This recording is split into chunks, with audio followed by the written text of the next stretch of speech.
his screws loose, they done stripped the bolts on him. Shoulda never sent him to pick up the work for me. Sprayed the park and had my shit inside the car. Marcus Smart boy was shooting with a 36 on him.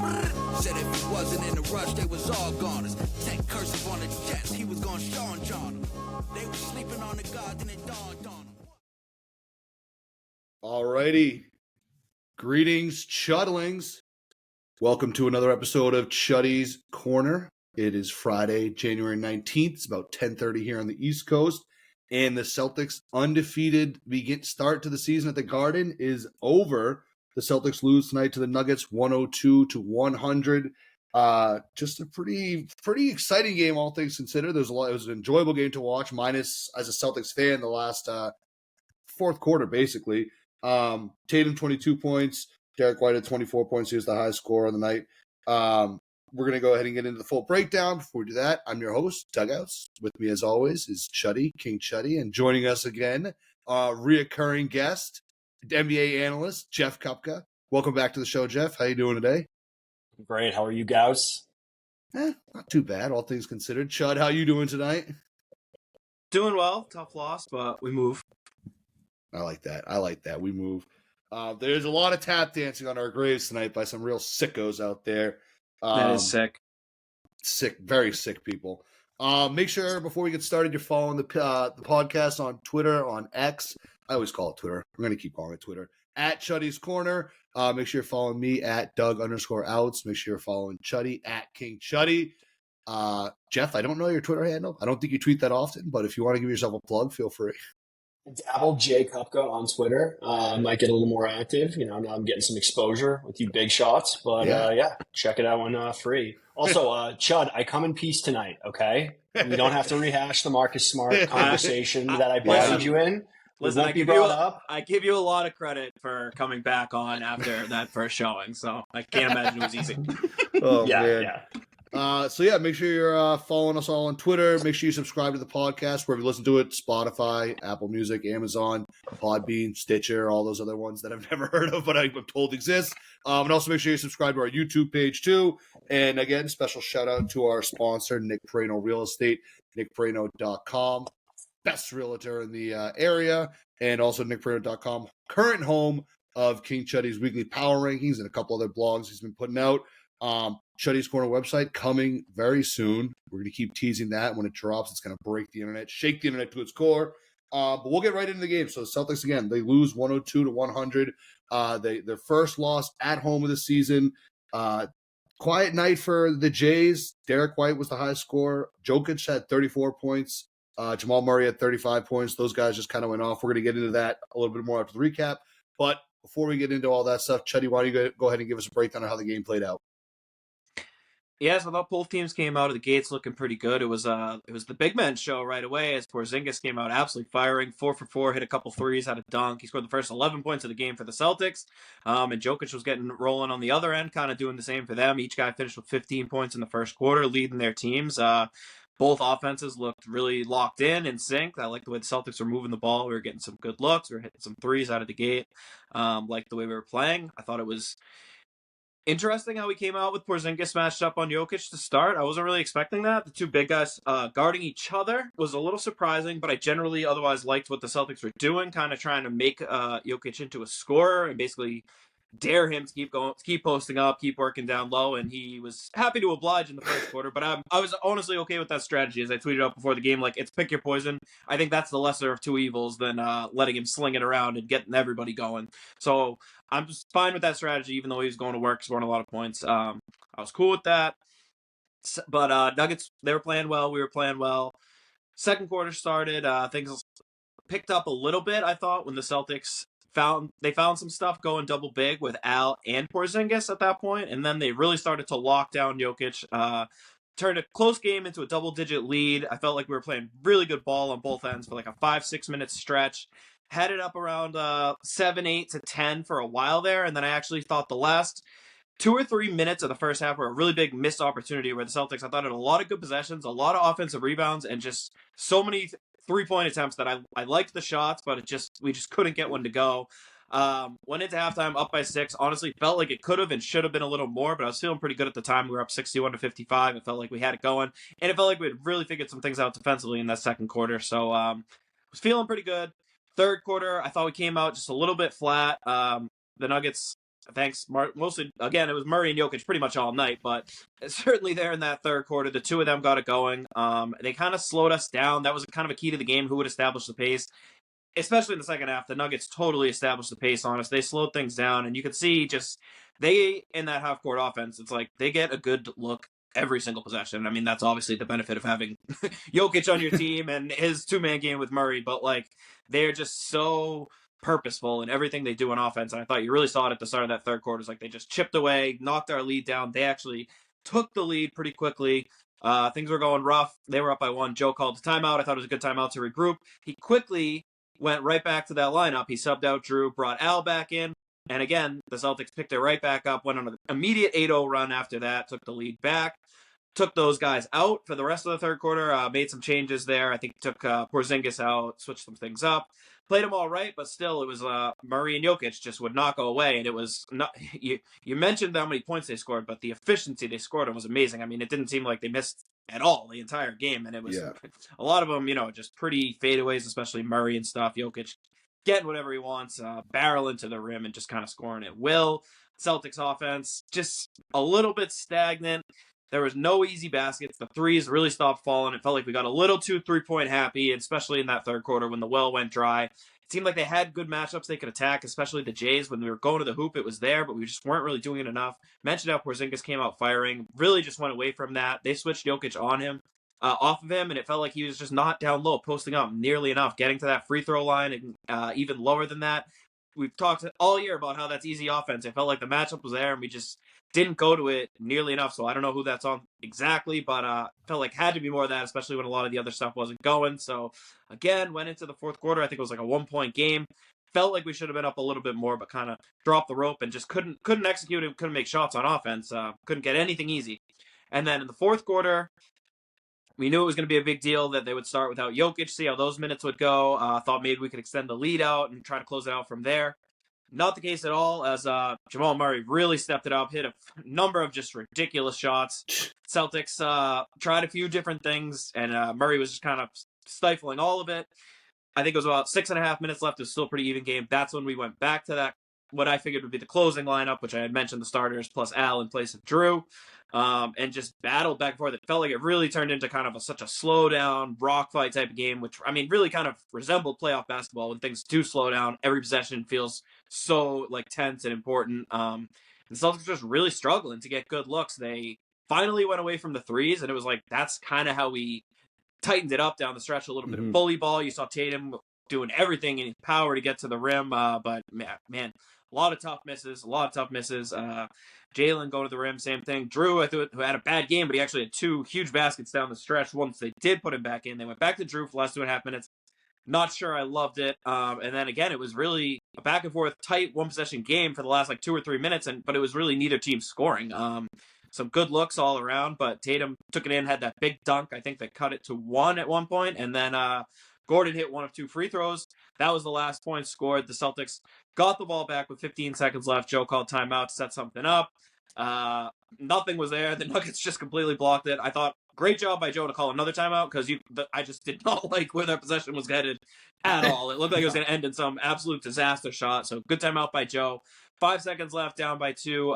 Tatum goes to the left elbow, posts up on KCP. They throw it into him for an ISO. Wasn't a clean catch or pass. He had to go up, kind of bobbled it. It looked like he almost slipped and then kind of had to force/settle for a fadeaway mid-range shot. Obviously a shot we've seen him hit a million times, but not the best look. I saw solid defense by KCP, and the shot was just way off. And that was the ball game. Nuggets win 102-100. Tough, disappointing loss.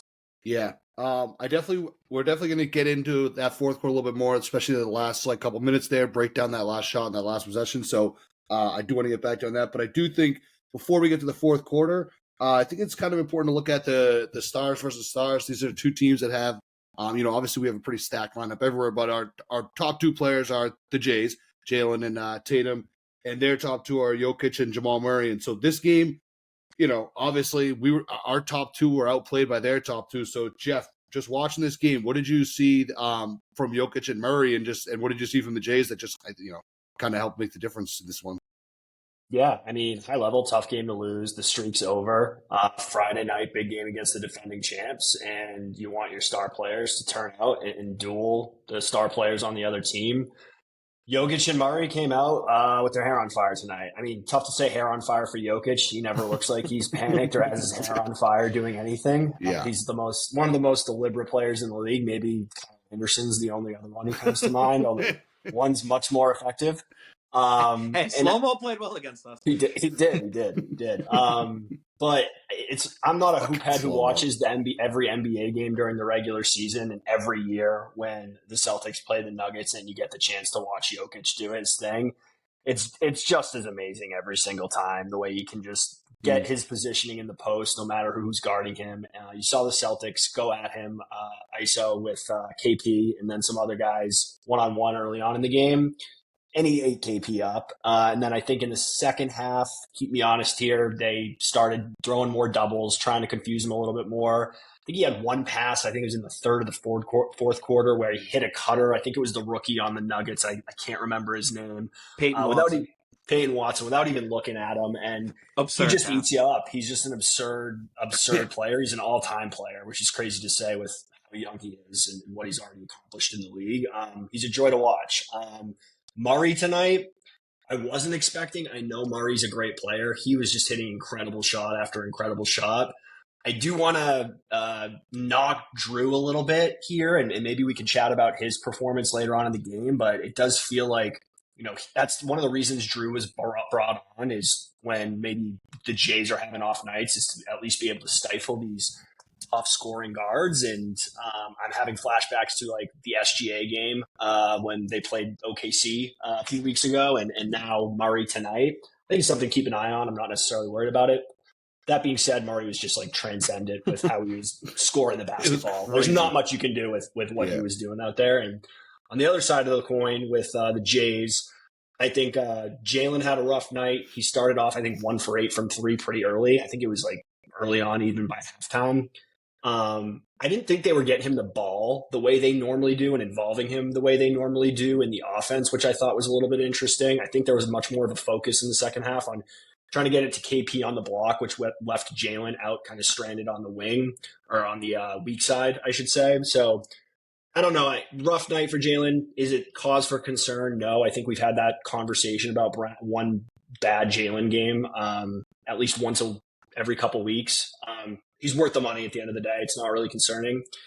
Tatum at the end of the game, would have liked to see him finally hit a game winner or send something to OT, because I feel like he's had a ton of opportunities, wasn't able to do it. Tough night for both of them, but again, at the end of the day, it's just their guys were better than ours, and there's not much more to say about it.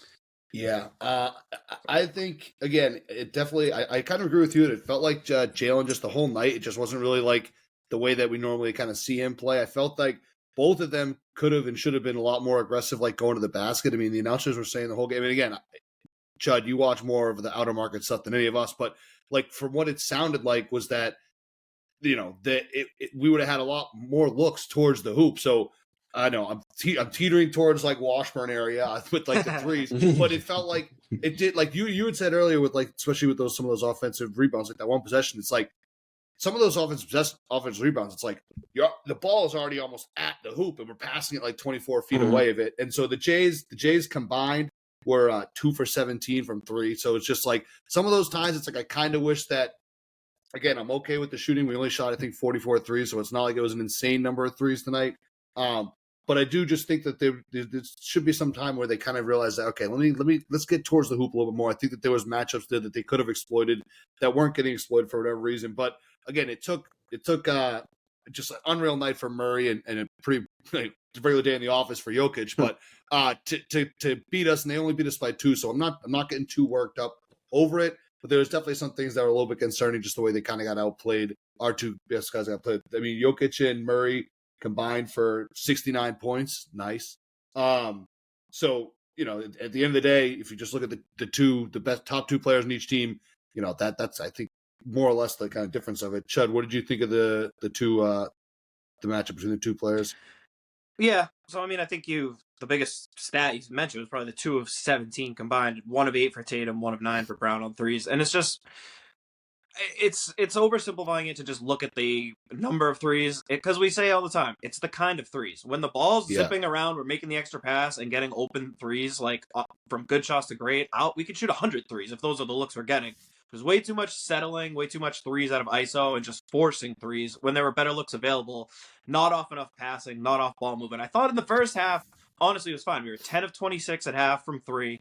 I was happy with all those shots. Even that one possession at the end of the first half where I think we got 4 offensive rebounds, 5 threes, missed them all. But I thought they were all good shots, and those are usually the best looks. I feel like after the third one, you got to do something different. But off offensive rebound, it felt like one was going to fall, and I think that would have put us up 13. The crowd would have exploded. So that was just a brutal, brutal trip. But again, I thought the process was good. I wasn't too upset about it. I definitely thought the Jays could have been more aggressive getting to the hoop, though. Again, just settling for too many threes. And then especially in the second half, where really I thought our whole offense just fell apart in the second half. And I mean, it kind of started with the Jays, but it kind of leads into that 3-point shooting. I mean, we only scored 39 points in the entire second half, which is crazy. Awful. I mean, 18 points in the fourth quarter, just absolutely brutal. And again, it was just such a struggle to get any kind of good look. And it really, the only stuff it seemed like we're getting was when the Jays finally just put their heads down and were we're getting to the basket. That's it. But it's there should have been more of that. It felt like, again, after that first quarter, Porzingis just wasn't really affecting the game, which is weird because it seems like he's always affecting the game, no matter what he's doing. It felt like he was almost kind of just standing around on the outside and was largely a non-factor, which should really never be the case. I mean, I know they were trying to get him out of the lane and stuff.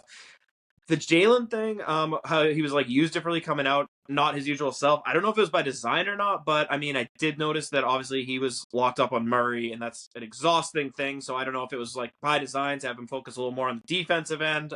Figure some other guys, obviously White was very aggressive on offense and kind of made up for some of the scoring load. So, like you said, I'm not really concerned about the way either of the Jays played. They just couldn't buy one. And I mean, again, you take away the threes, they shot the ball fine on twos. I'd like to see more 2-point attempts, fewer 3-point attempts, again, especially the way they were. And in terms of Murray and Jokic, I mean, damn, Jokic, he's just unbelievable. Like I said, though, I'll live with the kind of letting him keep scoring twos down in the post if you're slowing down the other guys, which seemed to be working for a while. And I mean, again, we held the Nuggets to 102 points.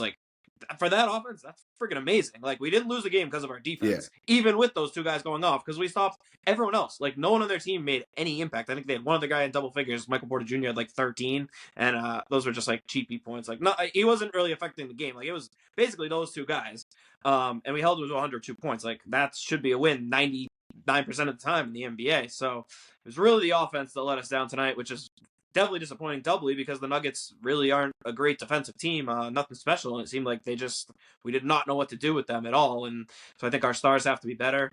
Their stars were up to the task. I didn't really think we threw a lot of doubles at Jokic. Again, I think the strategy was kind of let him get his. I think the play you mentioned, I think was one of the only times we ran a double at him. Yeah. And he, like you said, it was he didn't even see the double. He just felt it and threw a no look, almost turning around pass at the guy in stride for a dunk. And they were oh yeah, that's why you don't double him. And it showed, like I said, pick your poison. And that's what he's the best in the league, one of the best ever at handling a double team. Obviously he's absolutely amazing. And you saw it just right there. So I was actually fine with the strategy, even when he was kind of bullying Porzingis. Like I said, I thought it might be even Tatum who would get a chance. I thought Al, in some moments, did a good job containing him until those last 3 or 4 minutes when it seemed like Jokic was all right, enough. And then he just went full-on bully mode. And at that point, I mean, Al's as truly as good as they come in the league at stopping those big guys. And he just couldn't even do anything there. So, yeah, their stars rose to the occasion. I mean, Murray, that's his thing. He's a big game player. He's an absolute gamer. And he showed up it was a playoff game tonight, like he did in the finals.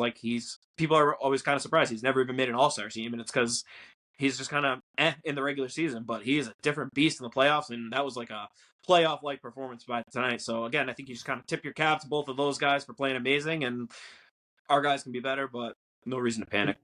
I do wonder. I mean, he played well with Jokic off the court tonight, but I do wonder how Murray would be as a number one. He's not a number one; he is a number two, but he benefits a lot from playing with that guy. Yeah, Do you think there's any like concerns for like the Jays just play? Like you said, Murray kind of rises to the occasion. Any concerns like for the Jays on a game like this? I feel like looking back, some of the other kind of games when it's sort of these big games, it sort of feels like sometimes they might kind of get in their heads a little bit. Jeff, do you have any concerns? Then Chuddy, if you have any too. I definitely still worry about the team with late game execution. I don't know if that's a Jay specific thing. Yeah, but I definitely we're going to get into the fourth quarter, but yeah. I just think like overall, it just seemed like a pretty like you said. What did you say we had for points in the second half? Like 39 points. 39. Didn't even points? reach 40. Yeah, that's insane. So it's like the offense was just totally discombobulated, but I think it kind of starts with like sort of the Jays and stuff like that. I mean, Derrick White had that big third quarter. Without that, I mean, who knows? We're pretty much fucked in that case. Like it's great that we held them to 102, but the fact that we got held to 100, that's like it's just kind of like I think it's a big thing. Do you have any concerns, Ben? The Jays, kind of some of these big games or anything like that? I really don't. Like I said, it really just kind of boiled down to they both just happen to have bad shooting nights. And I think they'll go back, probably look at the tape. If we play this team in the finals, I mean, that's obviously the only time it would really matter. So I think I think there's a lot of ways that we can attack them better and more efficiently. Again, I thought it was just kind of like a mystery how Porzingis almost like disappeared from the game plan. After he had 19 points in the first half and he finished with 21. He had the first 11 points. Do you find with him? Do you sometimes wish like me that he would just pull the trigger when he catches it? I feel like I see a lot of up fakes with him, and then he just starts going into nothing. And I don't know if it's by design, but I think it's hard to say that because he's been, I think, one of the best players in the entire league at drawing fouls. And so often when he does start that jab step in with the ball, like that rip through, he has been pretty lights out. He did, even in the first half when he had it going, I think he had, again, 11 points. Then they switched Jokic off of him. And then they had smaller guys on him. We were going in and he wasn't scoring as much, but he drew 3 fouls. And that it was just like he stopped. And he wasn't even posting up after that. And again, I just don't really understand that because the matchup was there. So like I said, I don't know if that's by coaching or, again, like I said, I know they want to get him out there to free up the lane, but we weren't driving anyway. So it's like, I don't know. Like Porzingis is when our offense turns to shit like that. Like that's what Porzingis was supposed to be for. He's brought in to like save us from that. And tonight it was like he was just invisible. Like I don't know. Yeah. So, but anyway, no concerns to answer your questions about the Jays. I think just tough night. They've proven more than enough times in big games who they are. So, an off night in a regular season game, albeit a big one, is certainly not cause for concern. Yeah. All right. So I think it's probably a good time. Let's kind of dive into the fourth quarter.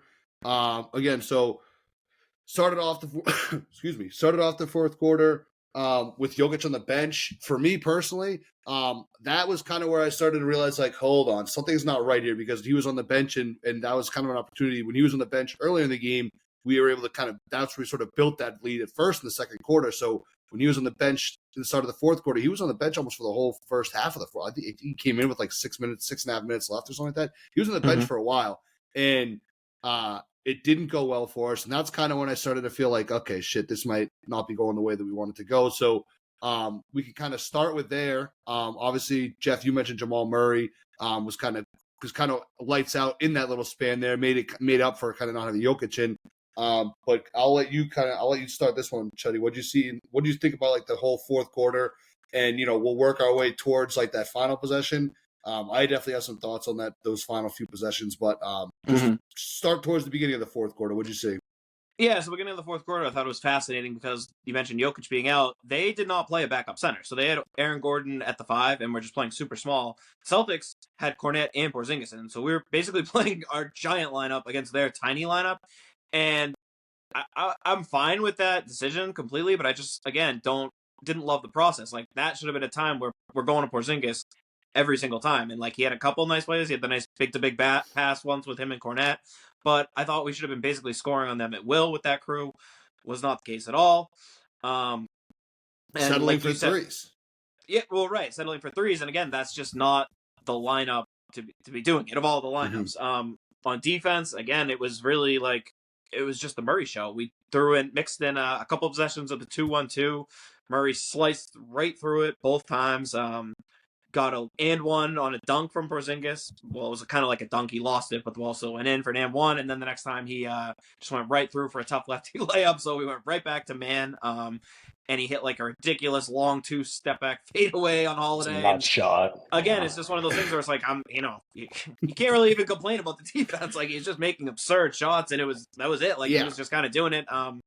Again, then I mentioned 6.5 minutes left. That's when the cavalry came back for both sides. And you said it was a long rest for Jokic. I think they rested him like an extra minute because they were like, we're treading water fine without him. Like, let's right. Like, I think if we had gotten back to like a 5-point lead, he probably would have come back to like the 8-minute mark. But they were like, oh, we're surviving fine. So they brought him in with a little extra rest, and then it was just like a total rock fight kind of from there. Both ways. It was so physical. Sorry.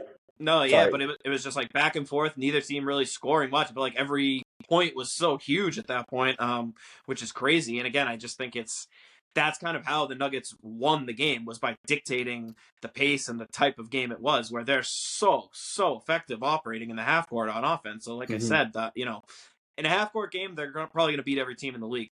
Whereas the Celtics, their advantages are pushing the pace, getting out and running, getting out in transition. Just didn't see it all in that second half, or even definitely not at all in the fourth quarter. And I mean, we're trying to manufacture stuff, but I thought Tatum had we had a few coast to coast opportunities, just couldn't get shots to fall, tough action around the rim, couldn't get fouls, stuff like that. So I thought in the fourth quarter we finally stopped shooting threes and we're trying to get to the rim, but we just struggling to finish. And then down the stretch, it was just, again, really, really having a hard time generating good looks, which I think you got to attack Jamal Murray way more when he's out there. Make him defend.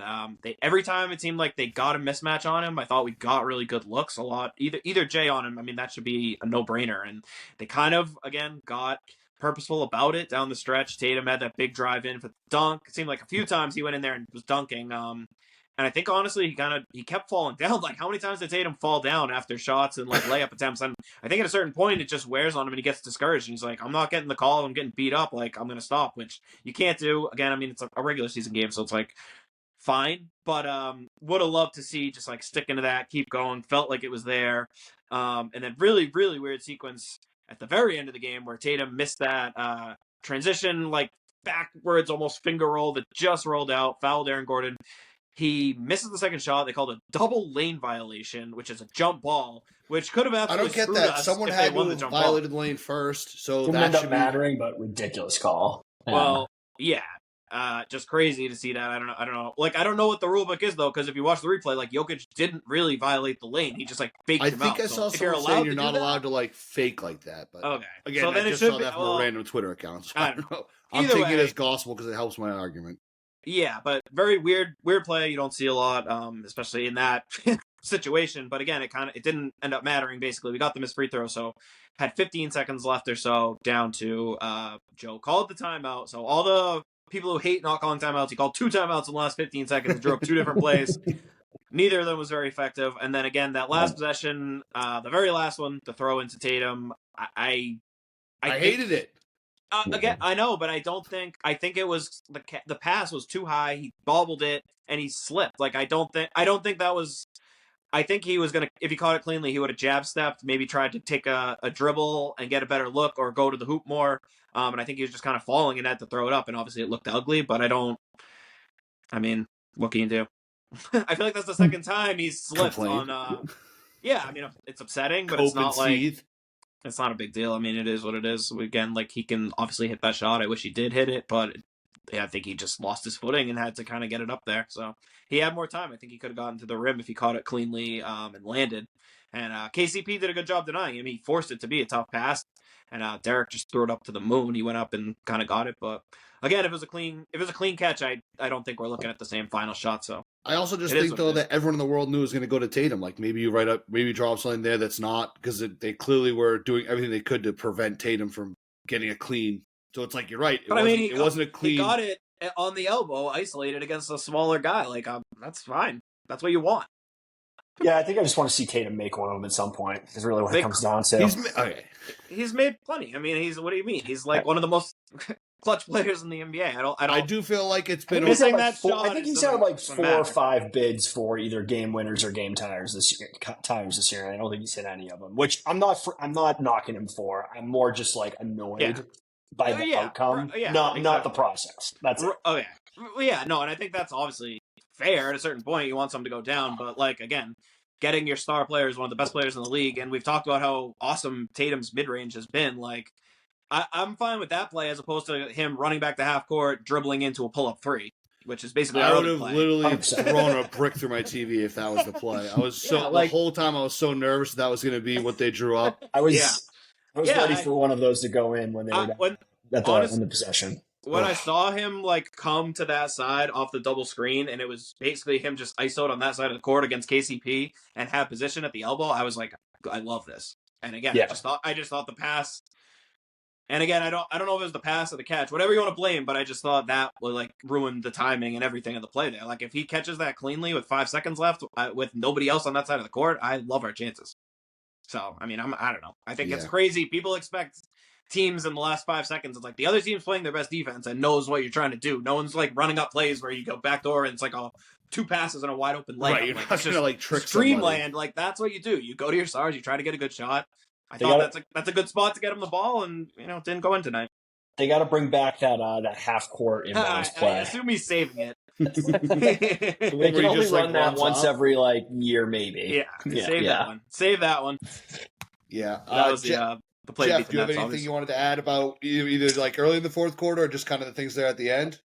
No, I was just looking at the play-by-play that I had taken down at the end of the fourth. I think one thing, anybody who knows me, I love to knock Jaylen when he misses his free throws, and I think he missed a pretty big one down the stretch. We actually ended up getting both of his free throws. He missed both, and then we ended up getting the offensive rebound on the second one. Kick out to Jaylen, missed 3, and I think White got another rebound, and then we missed that one.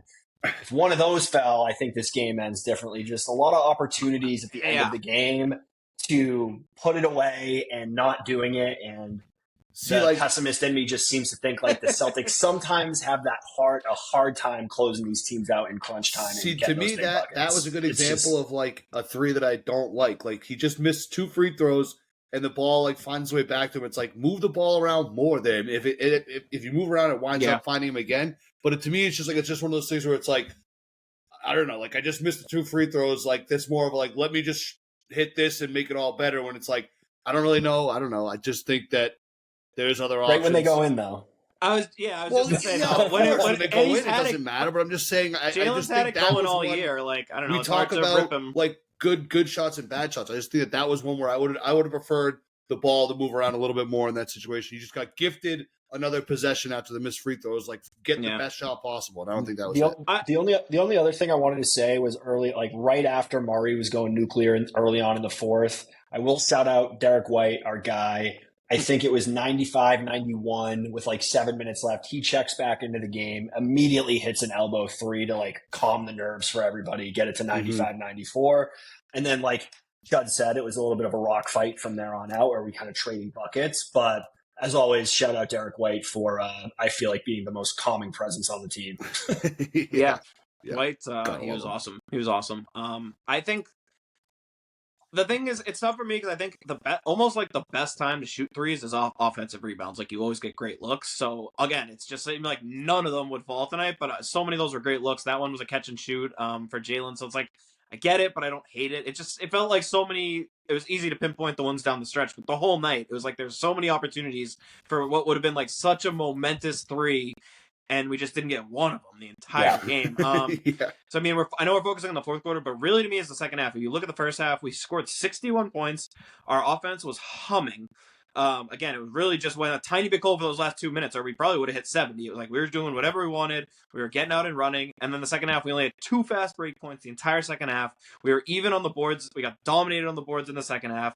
And then we just stopped hitting threes. We had 10 at halftime, and we finished with, 14? So when was the last time the Celtics go a whole half with only 4 made threes, only 2 fast break points? I mean, again, it's easy to see why we only scored 39 points in the half, but that's just like completely unacceptable. And I mean, I think that's where we lost the game, is they just completely like broke our rhythm. Eddie House had so mentioned good it. At halftime. a little bit before we got on, and I was listening to the post game. Eddie House had mentioned how like the points in the paint and the transition points in the second half were just like non-existent, whereas the first half it was like a huge part of the offense. So it kind of it has to be. Whenever the Celtics are playing well, we always talk about pace and pace and pace, and it's just again you saw it in the first half, and in the second half it was like slow down, drag them out, back and forth, 12-round like heavyweight fight is what it felt like, and again that's the Nuggets' comfort zone. That's where they want to play, and we largely went toe to toe to them. But again, it's like we can generate so many easy looks against that team and just making them work. We mentioned how hard and how much Jokic and Murray are doing. Well, those guys aren't exactly the best defenders in the world. Making them run up the court, making them defend more is going to help slow them down on offense too. Like it's a thing that can work both ways, and it just was not there in the second half at all. It's also crazy as the Celtics ended the game with one turnover.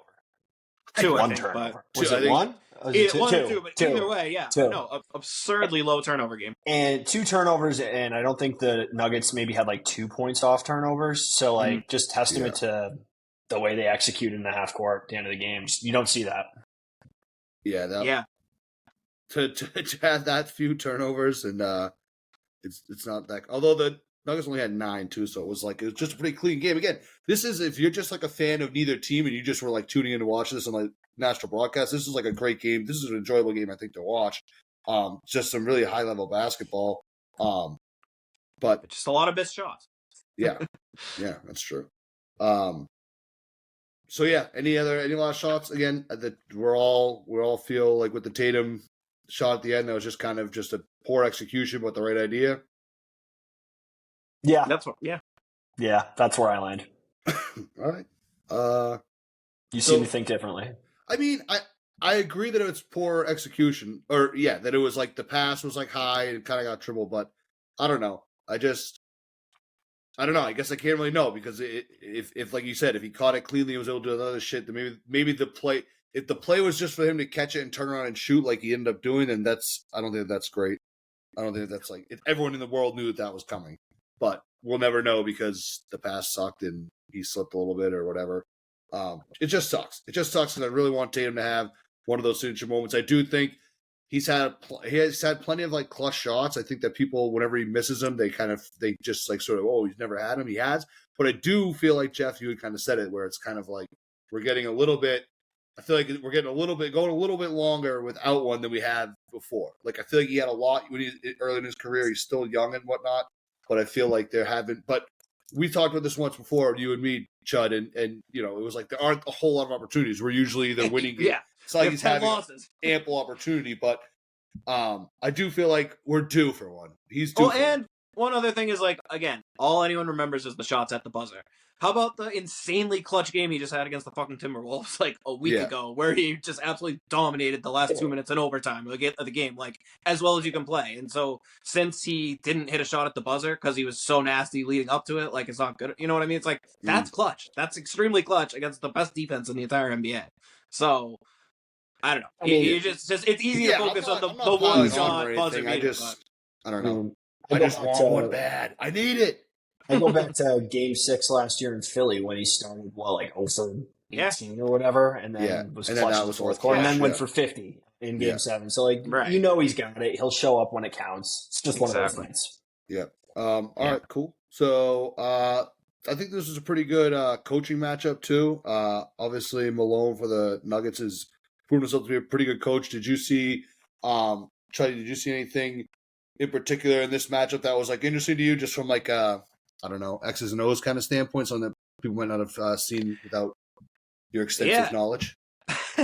No, I mean, I thought there was a ton of interesting coaching moves on both sides, which I love to see. Again, in the regular season, like, you don't really get a lot of adjustments and things happening on the fly. But it felt like this was a little more than just the regular season game. Obviously, we mentioned leading up to it, I was kind of like a measuring stick probably for each team. Is they're each the favorites in each other's conferences. The Celtics obviously the best record in the league. Nuggets the defending champ. Like collision course, maybe. So you want to bring a little extra. They're both well rested, and you could tell the guys played a lot tonight. I mean, we only saw like Hauser and Pritch played like 15 minutes each. Luke didn't even play 10. That was it. So I mean, this was basically like a playoff rotation for both teams tonight.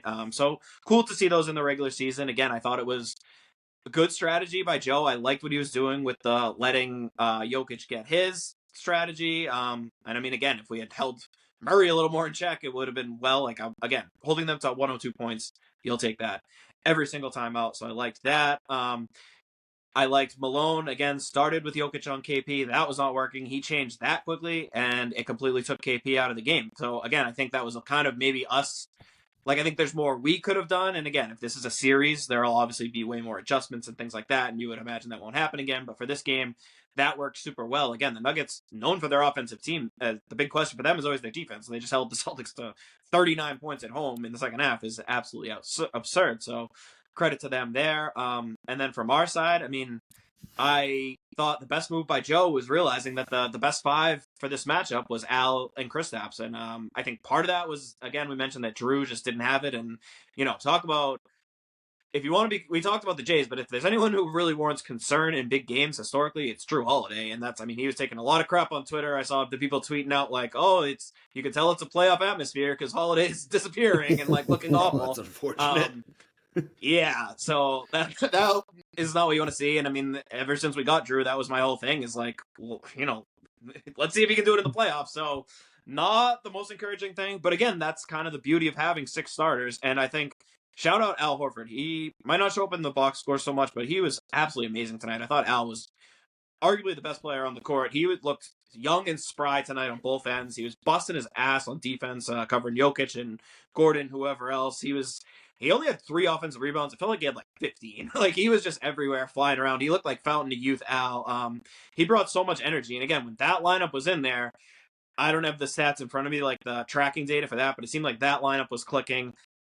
In the second half, again, Jokic got those 2 bully ball hoops on Al, and Joe decided to run with back to Drew for the last 2.5 minutes. At that point, like no one was scoring, so I'm not sure like it made a huge difference ultimately, but it harkens back. We talked about it with the Bucks, and it's going to be interesting matchup wise if there are matchups where we decide to start Al in place of Drew. And you would think, obviously the Bucks might be a matchup to do it. Maybe the Sixers if we're facing Embiid, and I guess maybe the Nuggets too. Because to me, it was clear that our best lineup was White, the Jays, Al, and Porzingis tonight on both ends, and that was when we did our best. So that'd be so mean to not start him against the Bucks. I mean, I understand that makes sense, but it's just like. That'd be so mean. Yeah.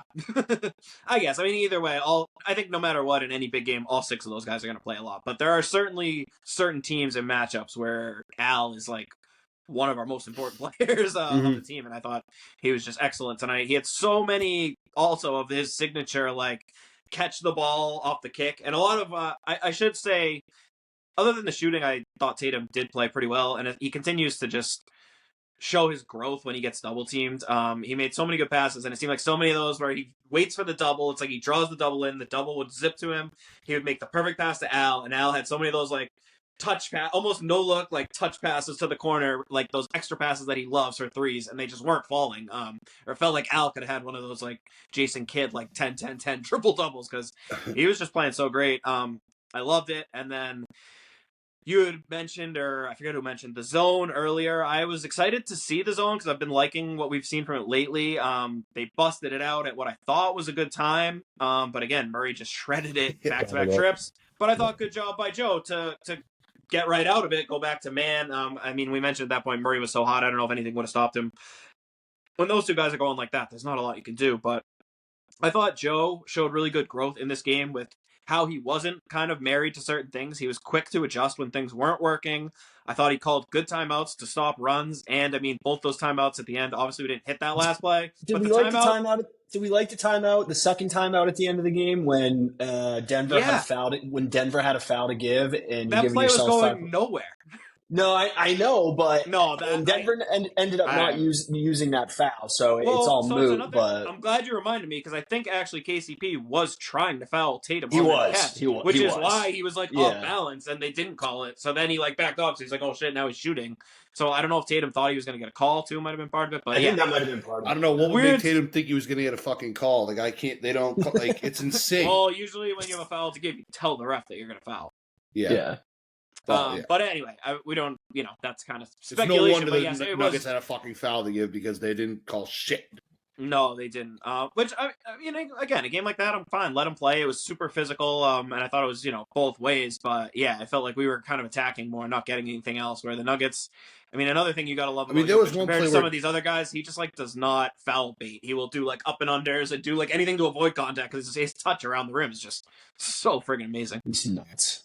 Yeah, but Jeff, you got anything on the coaching front that? No, my only captain hindsight thing was the thing I just brought up regarding that timeout. I don't know, part of me worries with Joe. Like, I feel like the assistants are calling the timeout sometimes, or like they need to remind Joe, like, oh no, we have to call a timeout here, and Joe's kind of just waiting for like the ear to get pulled. No, Joe sprinted to like 3/4 court to get the timeout. Crazy. That might have been after like Charles Lee said, "Yo, get out there." I'm purely speculating, but yeah, I'm a big Joe guy. Don't get me wrong.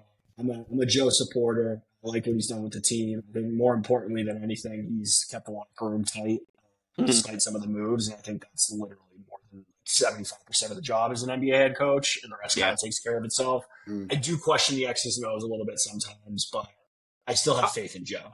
I thought they were good tonight. I thought he coached a pretty good game overall. I thought it was more just lack of execution and lack of made shots.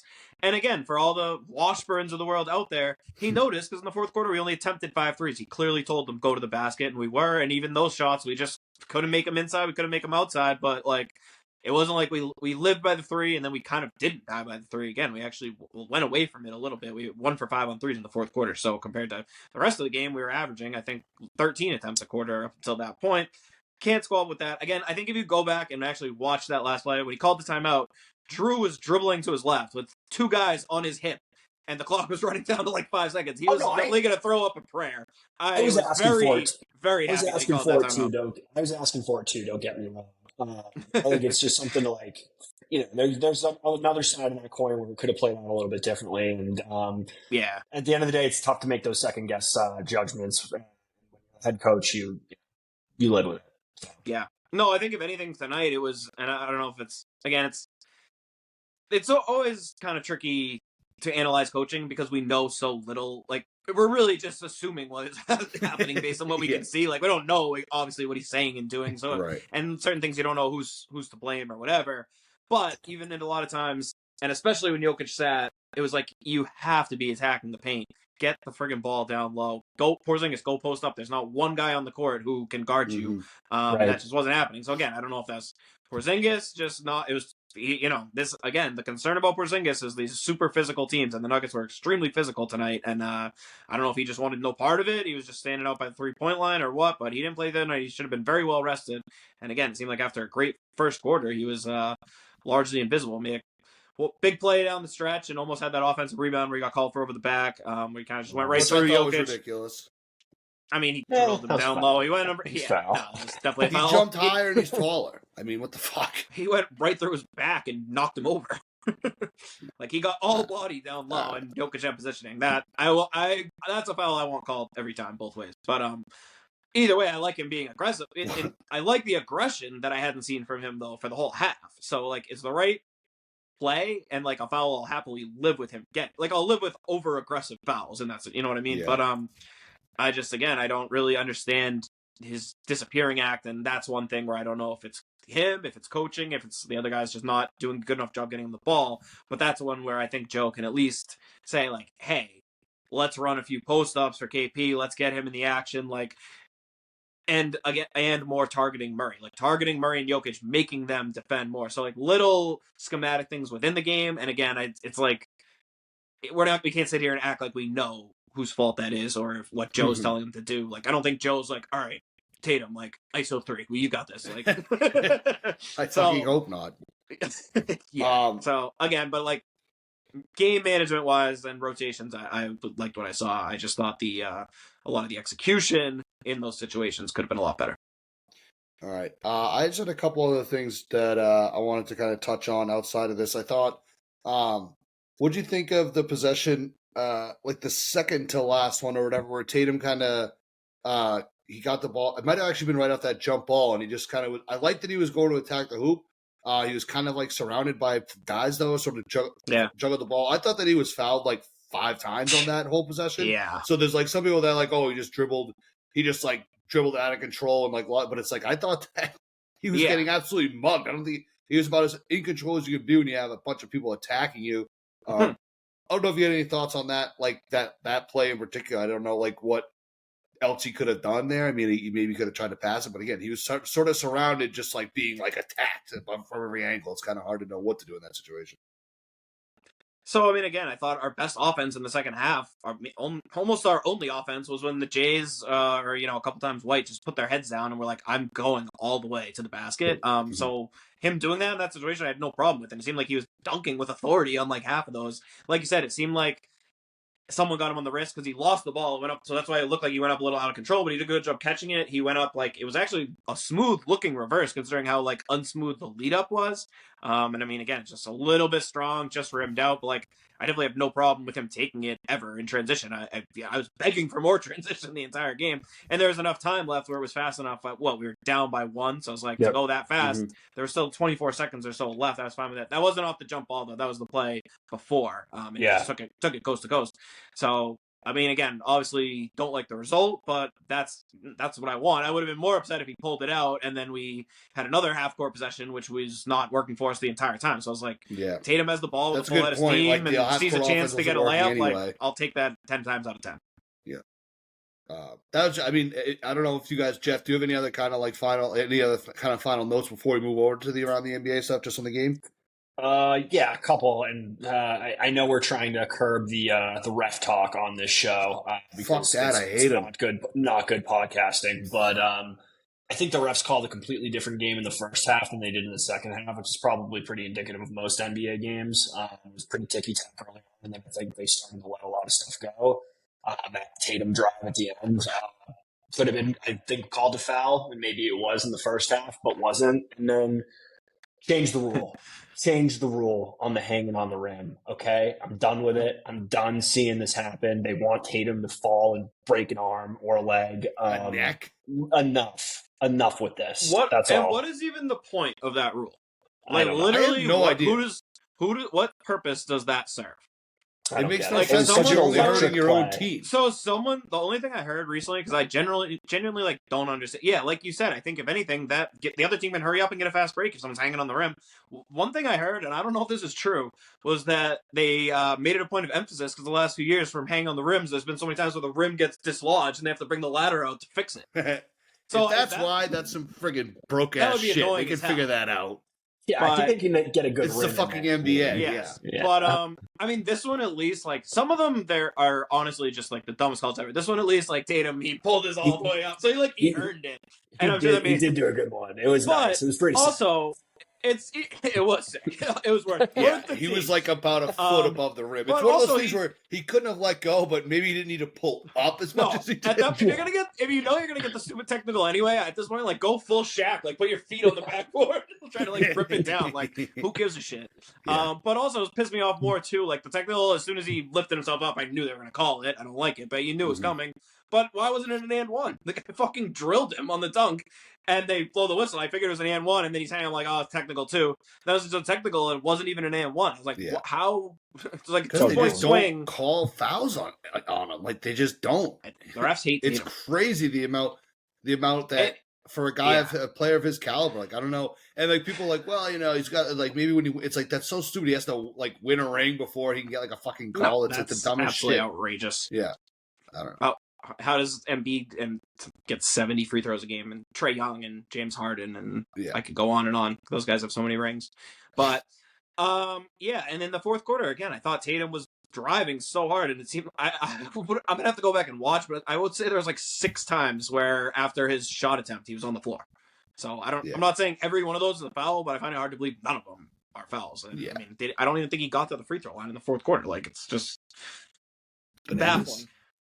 Yeah. I don't think it's bad podcasting to shit on the refs. I think the people like that, Jeff. What are you talking about? People. I thought I heard in a previous pod you guys going off. Oh, maybe. I don't know. I go back and forth a lot of takes. I'm fine with throwing in ref takes, especially well-reasoned ones like that. I just don't like to start off like right. The refs were not the reason we lost. No, by any means. There was a whole lot of standing around that whole fourth quarter. There was a couple times when the Nuggets were getting rebounds, and I was just like, everyone on the Celtics was just watching the ball just like bounce to a Nuggets Mhm. player. Like there was just a lot of like lollygagging. I was gonna tweet that out. I couldn't figure out how to spell lollygagging. Yeah. But That's all right. Just text me next time. All right, yeah. Well, I thought I had made a good effort and I would have got the autocorrect. But when that didn't happen, I started thinking maybe I just made up that word. Like maybe that's not even an actual word. I know people say it, but maybe it's not like a licensed word, like an official Webster's dictionary. Yeah. But one tough play. It was only one play, but we did a good job forcing a miss after a good defensive possession and just fell asleep boxing out, and Michael Porter Jr. walked in for an easy offensive rebound and uncontested layup putback, which was just, again, for a game where it felt like baskets were so hard to come by, to give up just a gimme 2 points like that, which, I mean, those ended up being, I think, one of the last baskets of the game. I was fully expecting that was an off-balance Jokic three, and I was fully expecting that. Oh, yeah. Yeah, 100%. Yeah, and I think, unfortunately, the Celtics players were too. Yeah. Can you blame them? That just felt like such a backbreaker. And then on that note, though, shout out to Porzingis, who did play an awesome defensive possession at the end and get the block on the Jokic three. So shouts out to him for that. Big stop. Again, defense was not the problem tonight. Defense was fine. So the offense was garbage. Mm-hmm. All right. Does anyone else have anything else, or are we about ready to move on to around the NBA? Just want to shout out Pritchard. He had another one of those Gretzky's office plays today in the first half where he had an awesome drive all the way. The defense collapsed and he just dumped it right to Luke for an easy deuce. So love seeing that. And again, those were the kind of plays in the first half. We had those kind of things going. In the second half, there were just nowhere to be found. Everything was hard to come by. Yeah. It was tough. Celtics lose 102-100 to the Nuggets. First loss at home of the season. Unfortunate stuff, but it was like I said, it's a good game overall, enjoyable game to watch, but definitely a bit of a gut punch the way we lost it. I'll go ahead now, shift over to around the NBA. Chuddy, we are almost at an hour into the podcast. It's obviously been a little long, so I know you have a good list there, but feel free to abbreviate some of the stuff, and most of way it's out of market stuff. Oh, all right. Cross off. That's not going to work. Yeah. This isn't going to, nothing's going to change at all. It's mostly just nuggets on trade stuff. So for one, we obviously mentioned the massive blockbuster the other day, the Pascal Siakam trade. He is making his debut as we speak for the Indiana Pacers. They're out in Portland. The Blazers actually winning 64-55 right now. The third quarter just started. Wow, trades a flop. And also, not only is Siakam back, Haliburton back, missed not even 2 weeks and only 5 games after what looked like, honestly, a fairly scary and devastating injury against us. So, as someone who likes, good players in the Pacers, I'm happy just in the moment, I felt like that might be a season ender. So to see him already back is obviously great. Excited to tune into the second half, see how that goes. Love that. Also now interesting to see both of those teams from that trade. What's next? People saying the Raptors now, are they going to turn around and move Bruce Brown? A lot of contenders would like to get their hands on Bruce Brown if they're going to move him again. If they could probably see what they can get for Gary Trent Jr. I think pretty much anyone on that roster other than Barnes and the guy quickly could be had if you want. So it'll be interesting to see if they just go full sell. And the Pacers, the kind of the opposite now. Everyone's wondering if they still have a lot of assets. Is there another move? Do they try to go get a third star? So I don't know who that guy would be, and maybe that's more of an off-season move. But great job by GM Kevin Pritchard for the Pacers, and sets up for another fun week now that they've done this trade with weeks to spare. They've given themselves the opportunity to make another move. It's cool to see. A couple more trade rumors came out. There were some people calling the Jazz for a Lowry Markkanen trade, and that they were firmly rebuffed, and the message seems to be that the Jazz are very happy with their team and with Markkanen, and he will not be had, which, I'm happy to hear, but Trader Danny, you never know. It's a classic Trader Danny. Not doing it. Not doing it. Yeah. Give us more. Concerning. Your offers all sucked. A couple other names who were in trade rumors. Because Dejounte Murray, we've heard about over and over again. Now that Siakam and OG have been moved, I don't know who you would say is the best player available, but I don't love any of them, but DeJounte Murray I guess could be that guy. He's in rumors everywhere, and it's all the obvious teams, the Lakers, the Knicks. I thought it was funny today. Chris Haynes tweeted out that the Bucks have shown interest in DeJounte Murray, which is just absolutely hilarious because the Bucks have They don't have Chris a single Haynes. desirable play. Yeah, I know, right? Dame's mouthpiece. Obviously, he's tweeting that. The Bucks don't have a single pick or a good young player. Like, they literally have no package they can put. So if the Hawks are trading Dejounte Murray and apparently there's 15 teams interested, it's like, who isn't? If the Bucks are registering interest, it's like, what does that even mean? Like, everyone's registering interest. They have nothing to get. This is just like an aside on like the whole NBA trade rumors things, especially like on Twitter. It's like so funny. Like from like day to day, it'll be like DeJounte Murray interested. Like, and again, it's the same teams always, like Clippers, Lakers, like Philly, and all that. And then the next day it'll be like Hawks have said that he is not available. Like, they are not interested, no longer interested in trading him. It's like the next day, it's like, it's so funny. They'll just literally be all those kind of like aggregator pages. And you get you get the leaks back and forth from both sides. And at what point it's like, someone's gonna come out and just be like, the Hawks for the 20th time, like the Lakers just calling them every morning. The Hawks like, no, like we still don't want D'Angelo Russell and Rui Hachimura. Like, stop calling us. Like, please. Like, right. Like some of the packages I see, it's just like, like I'm sure the Lakers would love that trade. Right. Like that'd be great. Lakers for them. Are like, whoa, like we're just registering interest. Like, exactly. Like, delete our number, please. Like, I just wanted you to know we are interested. Right. I'm gonna leak that we're interested. Like, obviously you're fucking interested. Your roster sucks. Well, right. The teams all teams shitty. Are interested. It just lists every shitty team. It's like, well, in every good player who's available. But they have no way to get them. Like, But again, the NBA, I think, and a lot of these people know where their bread is buttered. People absolutely love the trade rumors, all the gossip, the slop, the movement. Like, that's effective. And I mean, part of that, the play-in tournament now has made all these teams, like the Warriors are in freaking 12th place, the Lakers are in 10th place. Like, if it wasn't for the play-in tournament, are they buyers? But I mean, maybe because of their like circumstances with Curry and LeBron. But again, I think it's just made the point where there's really only like 5 teams, and I guess now Toronto's mailed it in 6 that are actively like not trying to make the play-in. So it's made for a crazy buyer's market. And again, we've got 20 teams. And there's like 3 guys that are for sale, and they're not even that good. So I think we might see some like hilarious overpays by teams that realistically should probably not even be buying right now. So I can't wait to see which team screws themselves. But another name that's been coming up on the trade market, the last guy I'll talk about, is an old friend and a guy who I think is probably better than any of these other guys and could be had for less and is on a better contract. And that is, of course, the legend, Terry Rozier, who's quietly crushing it for the Charlotte Hornets. He's having a great year. They just aren't. I saw a side-by-side comparison of him and Dame. He's got like better numbers than Damian Lillard. He's having an awesome year, and he's clutch. In the few games where the Hornets have been competitive and won, it's been largely him doing his thing down the fourth quarter. And he's another guy who just feels like he's like a big game player. We know he's not afraid of the moment. He could help, I think, a contender like in a really meaningful way. Now, the part I hate about this is that the teams that are registering interest are the teams we hate, like, the Lakers, the Heat, Philly, teams like that, which would just crush me. Like, and the worst thing is he'd be a good fit on like all those teams too. He would be great. And again, I don't think the Hornets have the most competent. Like, I don't trust them to get a good return on these guys. So they're a team that would be like, oh, like D'Angelo Russell and 1 protected first round pick in 2090, sure. Like, the hell do we care? So I'm nervous that we're gonna have to face off against Terry in a matchup we don't like. I think we're all big Terry guys here, so that would be sad to see. But Terry has been wallowing away in Charlotte for a long time. He does deserve to go to a good team. I just would love to see it. Yeah, I would just hope. I don't know what.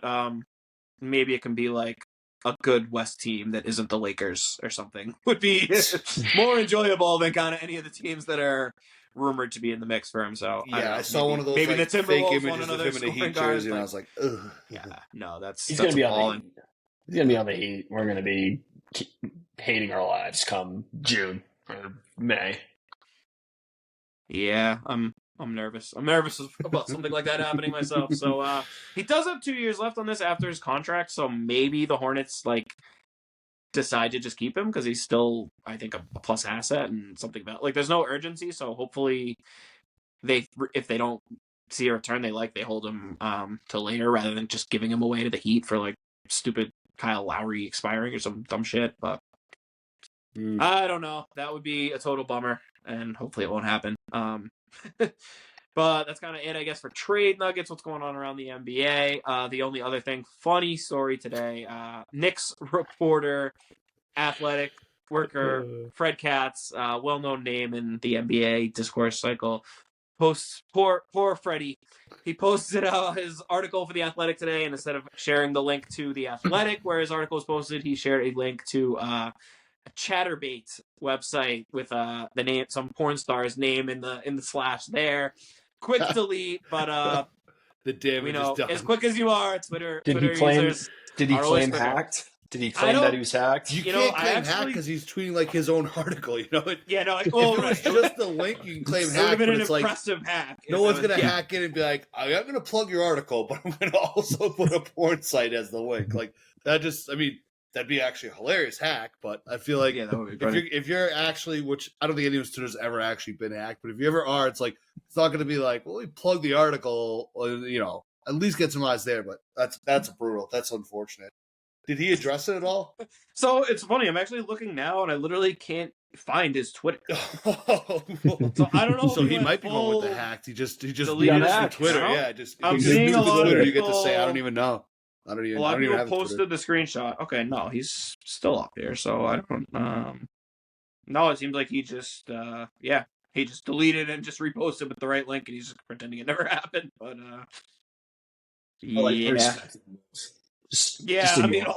all the comments are just hilarious. But what his most recent tweet? People just it's his only tweet he has recently is just the same tweet, but with the right link, and all the comments are just making fun of him. So poor Fred, not a position any guy or Fred social Katz? media user. How's it spelled? K. Fred Katz? Yeah. I'm seeing a million Fred Katz. I don't think it's the one that I want to see. Well, that's why. I couldn't find him. That's what I was saying. I thought he almost deleted his account for a second. I am seeing a pretty funny meme of from Succession. The scene in Succession where Roman sends his dad the dick pic. That's awesome. Yeah, exactly. So, dude, just imagine like what you must feel like when I tweet out from the Chuddy's Corner page and I tweet like a typo. I'm always like, oh fuck. Like, imagine if that's just like a misspelling. Yeah. Because I know that Chuddy's just an absolute. He just is big on grammar, so I'm always trying to get the grammar right. I can't imagine just accidentally tweeting out. Oh my god. Chat because like. And doesn't the link generate like an image? Oh, I don't know. It might. Yeah. Well, I know it does when we post. Link, yeah, like when we post like something pops up. So we must that doesn't look like OG Anunoby. I don't know. Like, and the verified account, it like gives you like a minute like it does. Yeah, it gives you time to edit and everything. Like even after you click post, but it gives you like I don't know. Yeah. The time from clicking post to publish. Yeah, you have it. It does. It's like a 30-second thing. In that moment, I know like, oh shit. I mean, he must maybe just said it, or he's not verified. Actually, it doesn't look like he's verified. Wow. So there you go. Yeah, I mean, I'm waiting with bated breath for his next tweet. I do also think one other side of it, and again, I'm like, Jesus, that's a good one. I also think it's just one of those things too, where it's like, I mean, I'm not really super familiar with Chatterbait, but it just seems like one of those sites that's like. Not just like aggressively horny, like a website thing to like be on. Like it's not like your standard. It doesn't seem like your standard run of the mill adult website. It's like, oh, Fred, no. Yeah, it's like, dude, come on, come on, man. Like you got to. Yeah. It does just seem like an aggressively. Yeah. Definitely. That's a tough play for old Freddy Katz. Yeah, hate to see that. We've been due for one of those. I feel like it's been a while since we've had something like that. Yeah, no, good to lighten the mood. We've had some not so fun stories around the league lately, so this is something that all of us can enjoy, other than Fred and maybe his bosses at the Athletic. Nothing tops the Ray Allen tweet. No. The Ray Allen tweets. That's an all-timer too. That was early Twitter though, when nobody was the Wild West and you were seeing crazy shit. No one knew what they were doing. No one really cared. Nowadays, for someone like that to make a mistake like that is much more like, oh my god. Yeah, maybe that's something we can kind of get one in the chamber for like if there's ever like a blowout game, we can kind of pull up like all-time like NBA Twitter. Fuck up tweets. There's been a lot of good ones. There's definitely got to be some good ones. To say the Ray Allen tweet, if there's a Mount Rushmore though, that would definitely be one of the first ones on there. Just chatted. That's just tough for old Freddie there. Hate to see it. So it looks like he posted a picture of OG Anunoby. When you post a picture, it doesn't show like the website picture. So that's where he screwed himself over. Come on. Chatterbait / Diana Emily. Oh, man. Shout out to Diana Emily. You want to come on the pod to discuss? Open invite to Diana Emily. That would be a good episode. That would generate some views. I think we'd get some views. Maybe not our usual target demo. We get some people subscribing to the YouTube page with that one. Not our target demo, perhaps, but people would be tuning in. Broad audience. All right, so I think it's a great way to end around the NBA. I don't think there's nothing really that can top that combo. We're going on the road for the Rockets on Sunday. So we're circling right back around our old friend Ime Udoka. This time on the road. What do you a little preview? Chud, I'll let you do a little preview, and then Jeff, you got some thoughts on the game too. You can share them afterwards.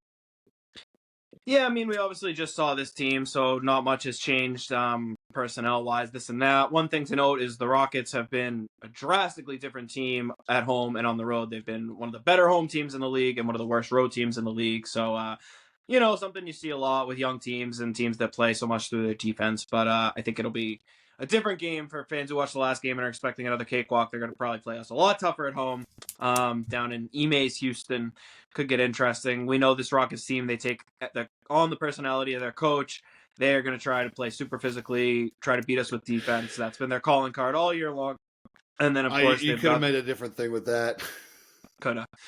I ain't no Fred Katz though. Yeah, and enough of that kind of talk on the podcast. Yeah, exactly. But and then the guy to watch on that team, as we mentioned last time, Alperen Sengun, who was absolutely amazing. We saw Jokic tonight. We might see the second best kind of big man in that model next game with the younger version, Alperen Sengun, who's been absolutely nuts. He put on a pretty nice game for us last time, even in the blowout. So I'm always excited to watch him. I think that'll be a fun game. Hopefully we can get back to our winning ways, but I think it'll be a tougher game than people think. Jeff, go ahead. What do you think? I mean, I know Tatum said it at a press conference, but when does the schedule get easier? Going to the Rockets, going to the Mavs, going to the Heat, and then hosting the Clippers. February. Just a gauntlet schedule. Unbelievable. Hopefully February will be a little easier, but keep on trucking on. Bounce back after tonight. Tough L, but hey, we don't have to talk about it anymore. It's like the undefeated Patriots. There is something to that too. I was kind of thinking that. I know. I've also was starting to think too, like obviously we're a long way off from 41-0, but you get past this game and you're definitely going to be pretty solid favorites in every single one, and almost in a way that would have been like awful because you go into the playoffs 41-0.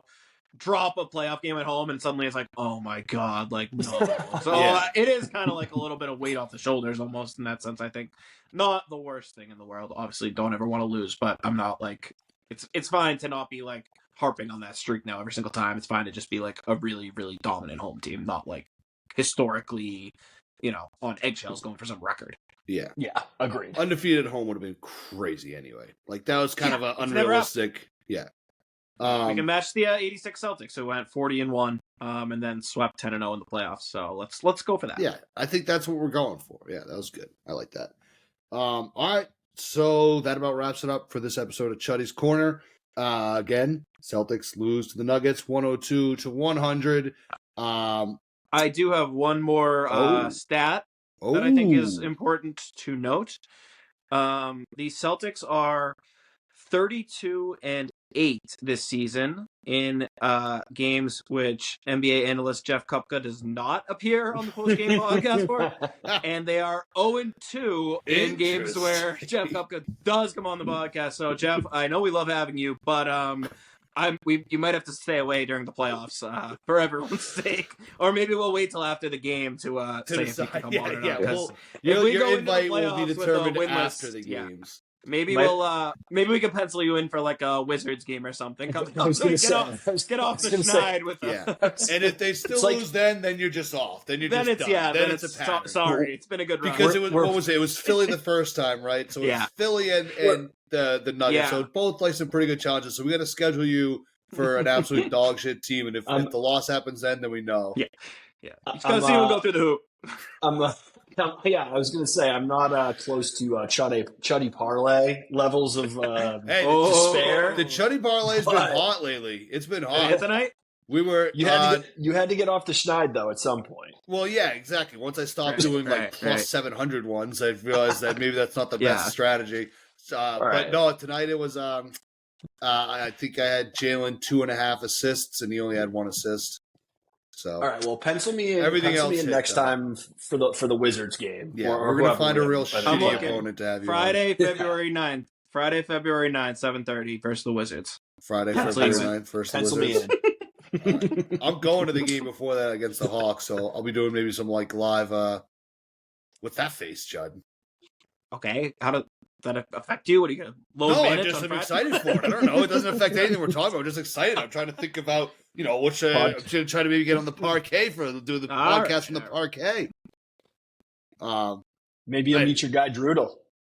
Yeah, that's true. If Drudle's That's lurking, the I'm plan. definitely. Should I just bring a sign that's like Chuddy's corner with like an arrow pointing down? Yes. It's a must. All right.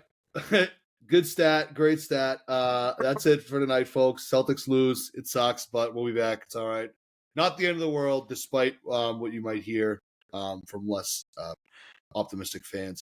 Far from it. We will see everyone back here Sunday night. Jeff, I was going to say it's good. As always, it's a treat, but after that stat, I'm not so sure that I can say that. But I do appreciate you coming on. It is good to have you on here. So we'll see everyone Sunday night. Everyone have a good night. Take care, guys. Peace out, See ya. Jets.